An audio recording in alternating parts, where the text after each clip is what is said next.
chosen one, block your focus on my voice right now. That nagging thought, the one telling you the battle isn't over. Silence it.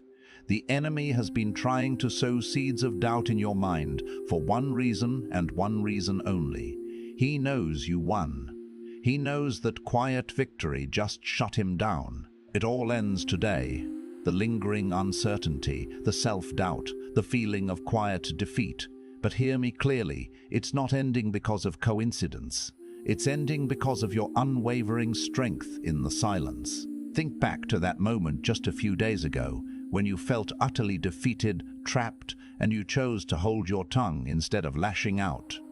You thought you were failing that test, didn't you? You didn't know it then, but that specific moment of silent surrender was not defeat. That was the most powerful weapon you could have wielded.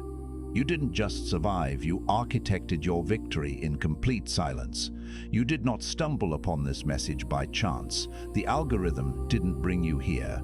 Divine orchestration did. This is a sacred appointment, written in the stars for this exact moment, a moment of divine unveiling. In the next few minutes, I'm going to reveal the exact moment you sealed your victory without even realizing it. I'm going to decode the enemy's final desperate lie that's still attempting to cloud your mind, and at the end we'll activate a declaration that solidifies your quiet win, making it irreversible. Do not scroll past this. The version of you that endured that test in silence.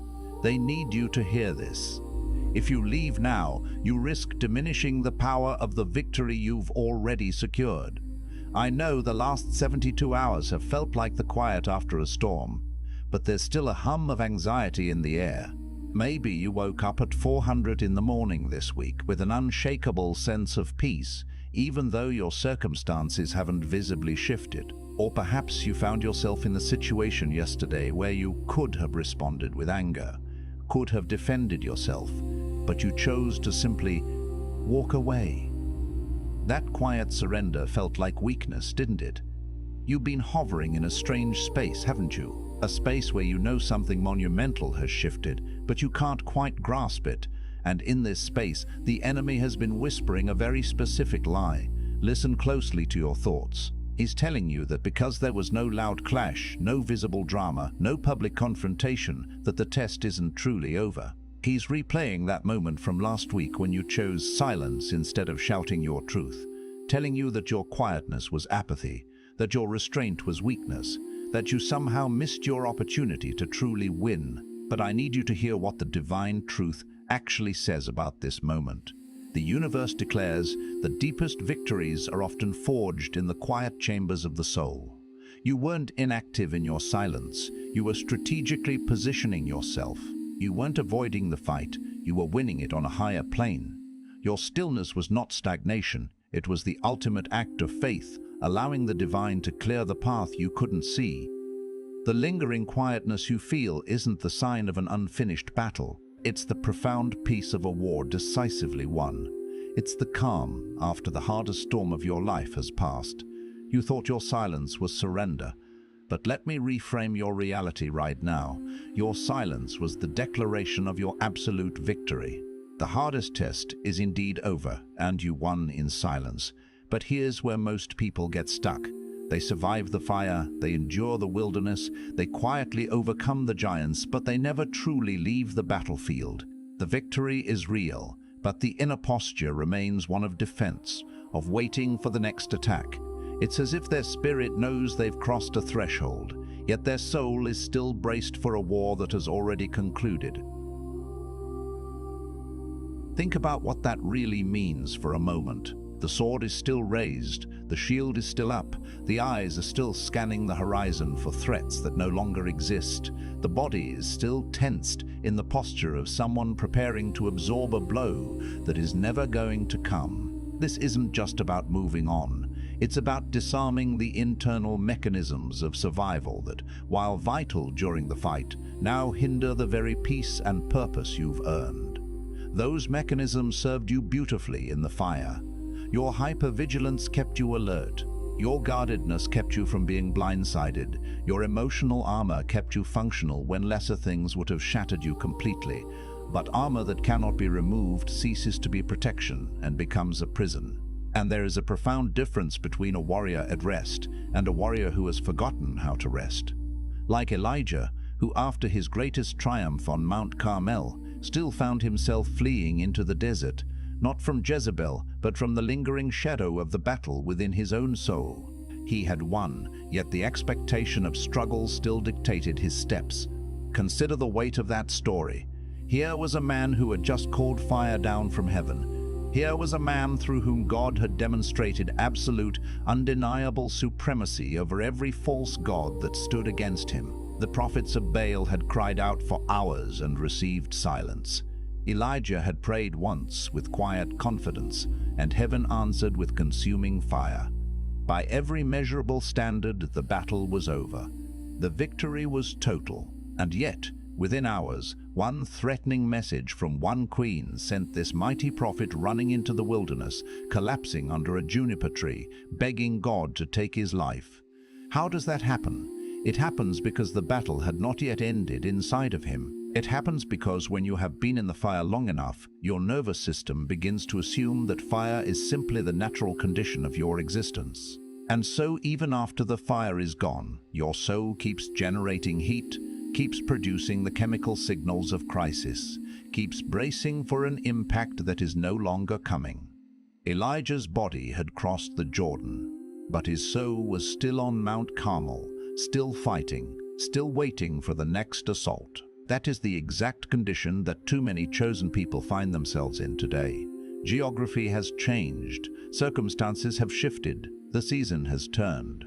But internally, something ancient and battle-worn is still standing guard over a door that no longer needs guarding. What you just heard wasn't entertainment. It was confirmation, and if you're ready to go deeper, the Chosen One's blueprint will show you exactly why God separated you before birth, why the attacks came so early, and what He's unlocking in this season. You'll also get the full audiobook version and a powerful bonus, activating your prophet mantle for those carrying a prophetic fire they haven't yet learned to release. The link is waiting in the first pinned comment, but not for long. The first profound shift required is to truly acknowledge that the test is over, not just intellectually, but deep in your bones. There is a tremendous difference between knowing something in your mind and knowing it in the marrow of your being. You can understand with your intellect that the battle has concluded. You can articulate it clearly. You can even counsel others using that language, and still have your body and your subconscious operating as though the war is ongoing. That gap between intellectual knowing and embodied knowing is precisely where so many chosen people live, suspended between two worlds, belonging fully to neither. You must break agreement with the lingering narrative of the one who is always fighting. That narrative, while it was formed in truth, has now outlived its usefulness. It was an accurate description of a season. It was never meant to be a permanent identity. You were in the crucible, yes, but you emerged. And what emerges from the crucible is not the same substance that entered it. It is refined, it is purified. It has been stripped of everything that was not essential, and what remains is the truest, most concentrated version of what was always within you. Your identity is no longer defined by the struggle, but by the victory and the purpose it refined you for. This requires a deliberate act of internal renegotiation. You must sit with yourself honestly and ask the question that most people are afraid to ask.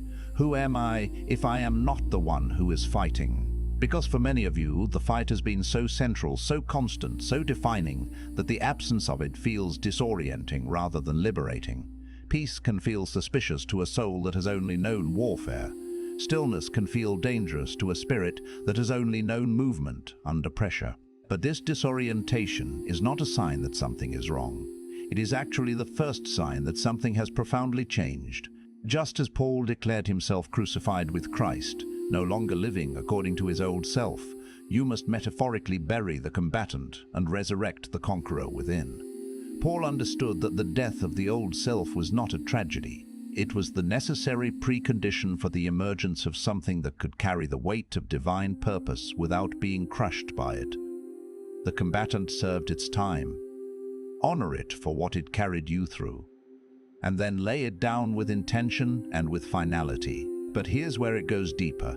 It's not enough to break agreement with the old identity. You must release the story of the struggle itself. This is the part that requires tremendous courage and radical honesty, because sometimes the drama of past suffering can become an unconscious comfort zone, a familiar narrative that keeps us from embracing the expansive, unfamiliar landscape of peace. Think about how central your story of difficulty has become to the way you understand yourself. Think about how many conversations begin with where you came from, what you survived, who tried to destroy you. And while testimony is powerful, while the story of your survival carries genuine anointing and authentic authority, there is a point at which the testimony becomes a tether. There is a point at which the telling and retelling of the suffering begins to anchor you more firmly to the pain than to the purpose. The Israelites, freed from Egypt, still yearned for the familiar bondage, simply because the freedom felt too vast, too undefined. This is one of the most psychologically and spiritually profound moments in all of Scripture, and it is so easy to read past it with judgment rather than recognition. How could they want to go back to slavery? How could they look back with longing at a place that had crushed them, that had stolen their children, that had broken their bodies? Because Egypt, for all its cruelty, was known. The rhythms of oppression were predictable. You knew what each day would demand of you. You knew the rules, even if the rules were unjust. You knew your role, even if that role was degrading. But the wilderness had no map. The manna fell each morning, but you couldn't store it. The cloud led you forward, but you couldn't store it. The cloud led you forward, but you couldn't chart the course in advance. Freedom, real freedom, requires you to operate in the unknown, to trust without a guarantee, to walk without a visible path. And for a soul that has been shaped by survival, that kind of freedom doesn't feel like liberation. It feels like exposure. You must let go of the emotional attachment to the wilderness narrative, not because the wilderness wasn't real, not because what you endured wasn't genuinely hard, but because you are no longer in it, and carrying its atmosphere into your promised land is the surest way to turn your breakthrough into another form of bondage. And this leads us to something most people miss entirely.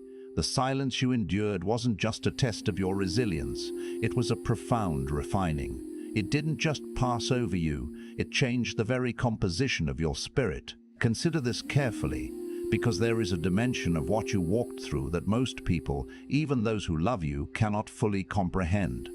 The silence was not an absence of divine activity. The silence was the environment in which the deepest divine work was being done.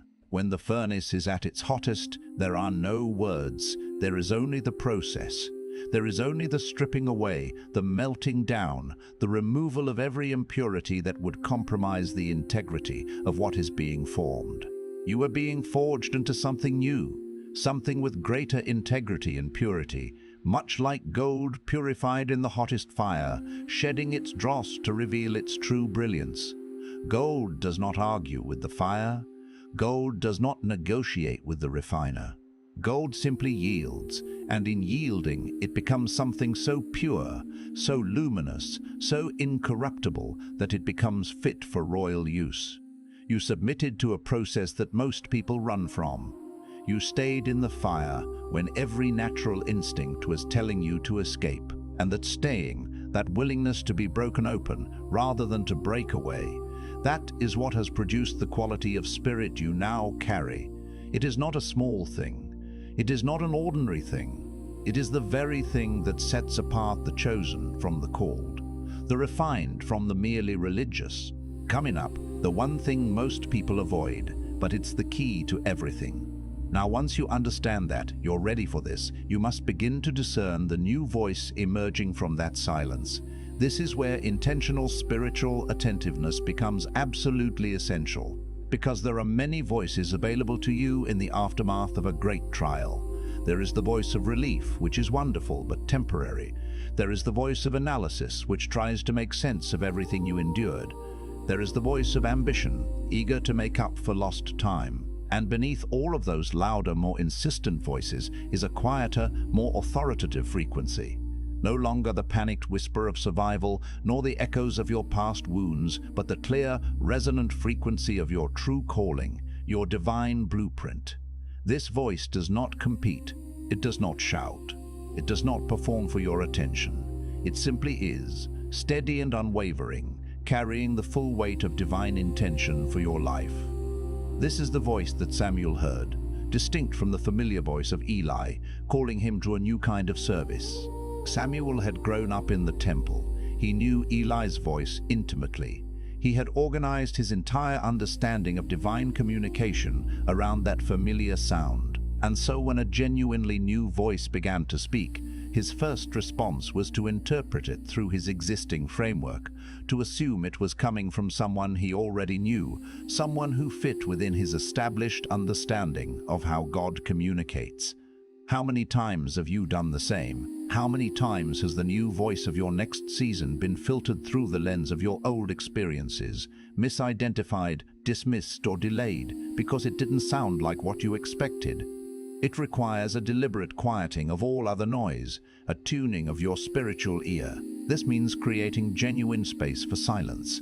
Not the enforced silence of the wilderness you just came through, but a chosen silence, a cultivated stillness that you step into with intention and with expectation. It means spending time in a quality of prayer that is less about speaking and more about listening. It means being willing to sit with the unfamiliar frequency of this new voice until it becomes recognizable, until your spirit learns to distinguish it from every other sound competing for your attention. This brings us to the real turning point. The confrontation with the fear of visibility after being hidden. You've grown powerful in the shadows, refined in the unseen.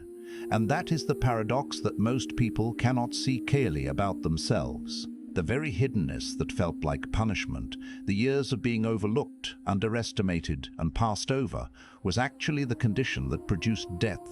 You went down into the ground like a seed, and in that dark, confined, invisible space, you developed root systems that most people never develop, because most people never stay in the ground long enough. But the anointing you carry now demands to be seen, to be expressed. A tree that only ever develops roots but never produces branches has missed the second half of its purpose. The depth was never meant to be the final destination. The depth was always in service of the eventual height. The fear of exposure, of stepping out from behind the veil of your silent battles, can be paralyzing. And this is important to name clearly, because it is so easy to spiritualize this particular fear into something that sounds like humility. It is so easy to say you are waiting on God's timing when what you are actually doing is waiting for the fear to go away before you step forward. But the fear will not go away before you step forward. The fear only loses its power in the active movement itself. It's akin to Moses at the burning bush, filled with excuses, not because he lacked ability, but because he feared the magnitude of the assignment that would make him visible. Moses had spent 40 years in obscurity. 40 years in the desert, tending sheep, living a life that bore no visible resemblance to the destiny he had once been marked for. And in those 40 years, he had made peace with invisibility. He had made peace with smallness. And so, when God appeared in the burning bush and called him back into his purpose, the resistance that arose was not laziness.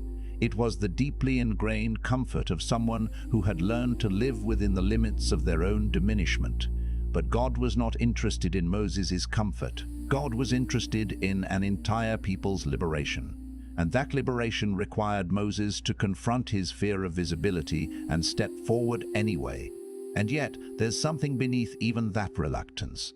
Your very vessel, your physical body, needs to catch up to the spiritual victory you've achieved. This is something that is rarely addressed in conversations about spiritual breakthrough. And its absence from the conversation leaves people confused about why they still feel burdened even after genuine transformation has occurred. Your body is not separate from your spiritual journey. It is the sacred container through which every battle was experienced, and it carries the imprint of each one. Every season of prolonged stress, every night of agonized prayer, every moment of having to hold yourself together when everything in you wanted to fall apart, your nervous system registered all of it. Your muscles held the tension of it. Your breath patterns adapted to accommodate the weight of it. Your body learned to function in a state of chronic alertness because that alertness was necessary for your survival. It has been a silent witness to your battles, holding tension, stress, and the memory of every blow. Your body is a temple, and it deserves to reflect the peace, strength, and vibrancy of a soul that has won. This means that your physical healing and your physical renewal are not secondary concerns. They are not luxuries to be addressed once everything else is sorted. They are integral to the completion of your breakthrough. Until you bring your body into alignment with your spiritual triumph, allowing it to release the residual trauma and embrace the lightness of breakthrough, you will continue to carry the energetic imprint of the fight. You will find yourself exhausted without knowing why. You will find yourself triggered by small things, because your body is still interpreting small stimuli through the heightened sensitivity of a system that has been on high alert for a very long time. Breathe. Move. Rest with intention. Allow your body the grace of transition. Let it know physically and deliberately that the war is over and it is safe to soften. In just a moment, we'll uncover what's been hidden in plain sight. What most people don't realize is the critical need to clear the energetic attachments from those past battles. This is a layer of the healing process that operates beneath what is visible, beneath what can be easily articulated or easily categorized. It's not just about forgiving those who wronged you, but about consciously disconnecting from the energetic cords that still bind you to past pain, past agreements, past limitations. Forgiveness, real forgiveness, is absolutely necessary and non-negotiable. But forgiveness alone does not automatically sever every connection. You can genuinely forgive someone and still carry a residual energetic attachment to what they did, to the dynamic that existed between you, to the version of yourself that was shaped in response to their actions. Imagine severing invisible threads that, though thin, still tether you to old wounds and old ways of being. Picture those threads with me for a moment. They run from your heart, your mind, your solar plexus, backward into every significant wound, every broken relationship, every moment of betrayal or abandonment or injustice. Individually, each thread might seem insignificant, but collectively, they create a web of backward-facing energy that quietly drains the vitality that is meant to propel you forward. This is a deliberate act of spiritual hygiene, essential for true freedom. And like all hygiene, it is not a one-time event.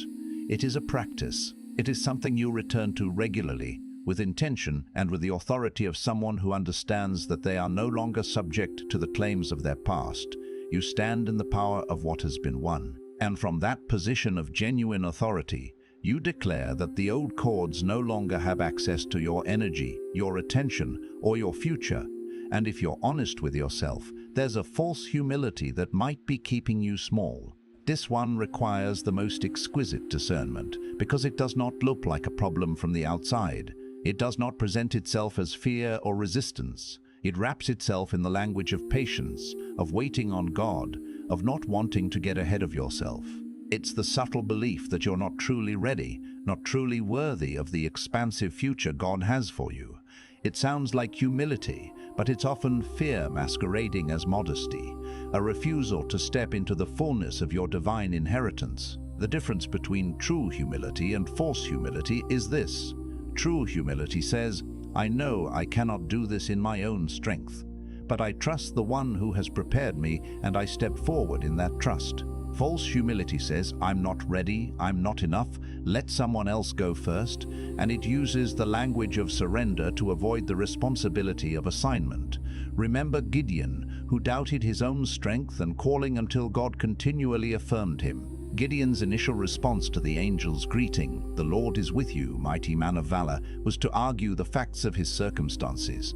He pointed to the oppression of his people, to the absence of miracles, to his own inadequacy, to his family's insignificance. Every piece of evidence he offered was, on the surface, accurate, and yet none of it was the whole truth. The whole truth was that he had been selected, set apart, and anointed for an assignment that his current circumstances could not reflect, because the assignment existed not in his present reality, but in God's eternal intention.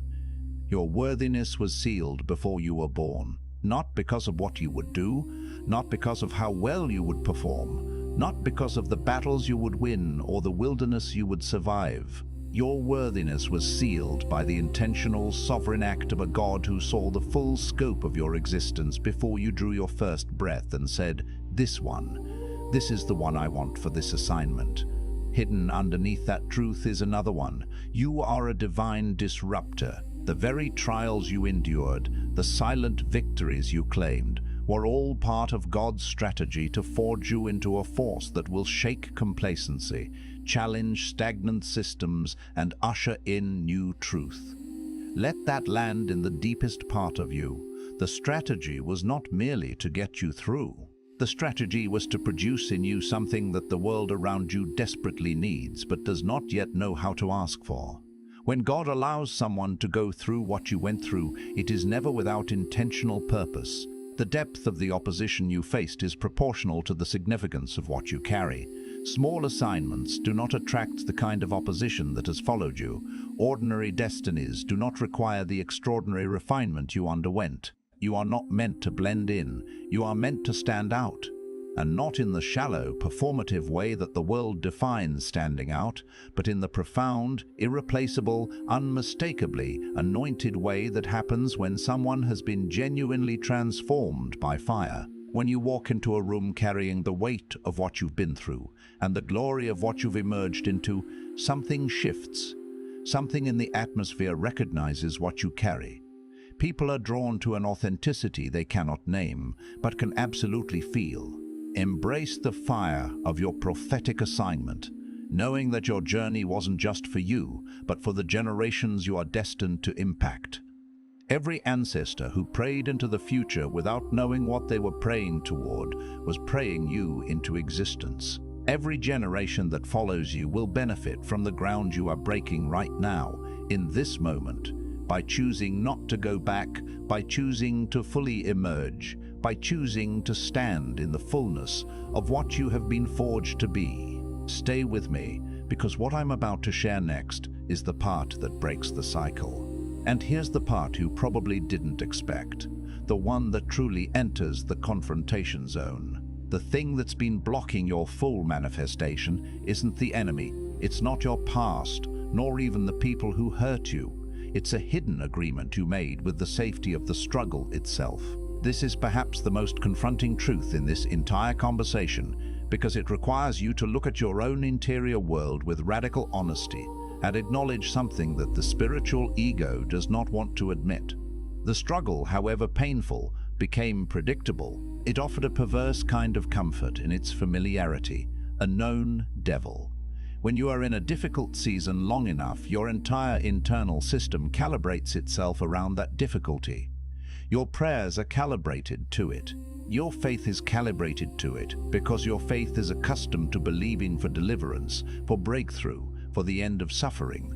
But what happens when the deliverance comes? What happens when the breakthrough arrives?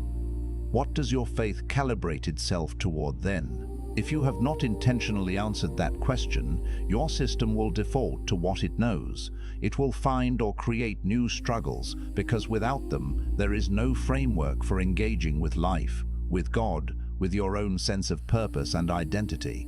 And until you break that unconscious loyalty to the comfort of the familiar fight, you'll keep recreating its patterns in your future. New people, same dynamics. New circumstances, same emotional weather. New seasons, same internal temperature, because the external landscape keeps changing, but the internal agreement remains constant. Breaking that agreement is one of the most fundamentally transformative things a human being can do. It is an act of profound spiritual courage because it requires you to trust that a life not organized around struggle is still a life in which God is present, active, and glorified. What's truly holding you back then is your loyalty to the old version of yourself, the one who survived the test, the one who fought in silence. You become so adept at being that person that you haven't given yourself full permission to become the next version, the one who lives in victory, who thrives in peace, who steps into the spotlight of their calling. There is an extraordinary kind of grief that can accompany genuine transformation, and it is rarely discussed. The grief of releasing an old self is real, even when that old self was suffering, because that old self was you. That old self was you. That old self was the one who prayed through the nights, That old self was the one who held on when everything said let go. That old self deserves to be honored, not clung to, but honored.